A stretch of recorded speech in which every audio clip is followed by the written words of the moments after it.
आप सभी छात्र छात्राओं का एक बार फिर से स्वागत है आपके अपने YouTube चैनल एसएस स्टडी में। आज हम चर्चा करेंगे अपनी हिंदी भाषा पर, साथ ही इसके इतिहास के बारे में भी जानेंगे। जैसा कि आप सभी को विदित है कि आज यानी 14 सितंबर को प्रतिवर्ष हिंदी दिवस के रूप में मनाया जाता है।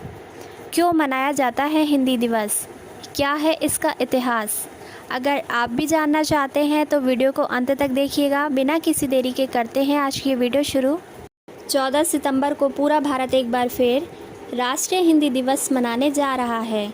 इस मौके पर याद दिला दें कि जिस देश के संविधान ने देवनागरी लिपि यानी हिंदी को तरजीह देते हुए आधिकारिक राजभाषा का दर्जा देकर उसका उत्थान किया, ठीक है, हिंदी को एक सम्मानजनक स्थान दिलाने के लिए वह एक क्रांतिकारी कदम था। लेकिन फिर भी देश में अंग्रेजी का वर्चस्व बढ़ता गया, यानी आज़ादी से पूर्व अंग्रेज़ों का इतना प्रभाव था, उनकी अंग्रेजी भाषा का इतना अधिक प्रभाव था कि हमारी हिंदी उसके आगे टिक नहीं पाती थी। आगे इसमें लिखा है, 15 अगस्त 1947 के दिन जब देश गुलामी की जंजीरों से आज़ाद हुआ था, तब इस देश में कई भाषाएं और सैकड़ों बोलियां बोली जाती थीं। इनमें से हिंदी सबसे प्रमुख और ज़्यादा बोले जाने वाली भाषा थी। आज के दौर में विश्व में सर्वाधिक बोले जाने वाली भाषाओं में से एक है हमारी हिंदी भाषा, और अपने आप में एक समर्थ भाषा है।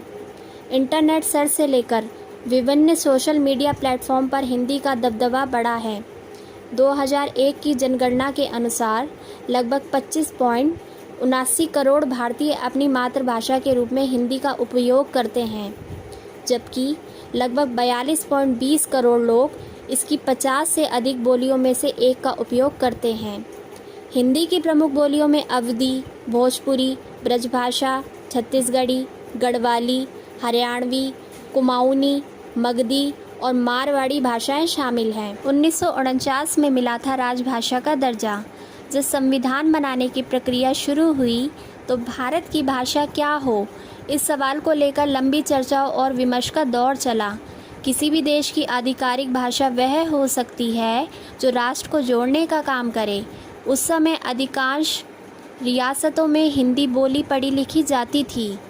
उस दौरान हिंदी को राष्ट्रभाषा बनाने की मांग लगातार उठ रही थी।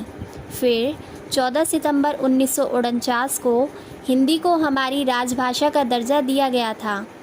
भारत कोश के अनुसार हिंदी की राजभाषा बनाने को लेकर संसद में 3 दिन 12 सितंबर दोपहर से 14 सितंबर तक दोपहर तक बहस हुई। पंडित नेहरू ने दिए थे यह तर्क। 13 सितंबर 1949 को तत्कालिक प्रधानमंत्री पंडित जवाहरलाल नेहरू ने संसद में चर्चा के दौरान 3 प्रमुख बातें कही थीं।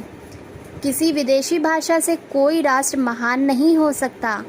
कोई भी विदेशी भाषा आम लोगों की भाषा नहीं हो सकती। भारत के हित में, भारत को एक शक्तिशाली राष्ट्र बनाने के हित में, ऐसा राष्ट्र बनाने के हित में जो अपनी आत्मा को पहचाने, जिसे आत्मविश्वास हो, जो संसार के साथ सहयोग कर सके, हमें हिंदी को अपनाना चाहिए। तो देखा आपने किस तरीके का था हमारी हिंदी भाषा का इतिहास और किस तरीके से इसको राजभाषा का दर्जा दिया गया। तो कह सकते हैं कि हिंदी जो है देवनागरी लिपि की भाषा है और बहुत ही महत्वपूर्ण भी है, ठीक है। और आप सभी को हिंदी दिवस की बहुत बहुत शुभकामनाएं। इस वीडियो को अंत तक देखने के लिए आप सभी का धन्यवाद।